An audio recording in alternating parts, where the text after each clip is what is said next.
தேசிய இன பிரச்சினைக்கான தீர்வு தொடர்பில் தமிழ் கட்சிகள் தமது கருத்துக்களை இன்று முன்வைத்தன.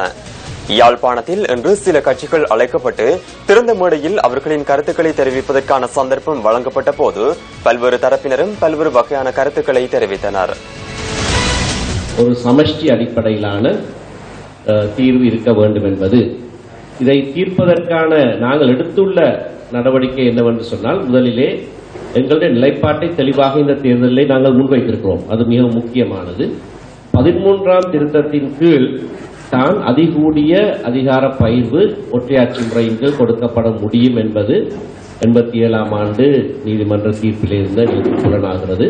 அதை விடுத்து நாங்கள் முன்னோக்குவதற்காகத்தான், மக்களுடைய ஆணையை பெறுவதற்காக நாங்கள் இந்த விஞ்ஞாபனத்தை, எங்களுடைய அரசியல் தீர்வு திட்டத்தை மக்கள் ஆணைக்காக இந்த தேர்தலை முன்வைத்திருக்கிறோம்.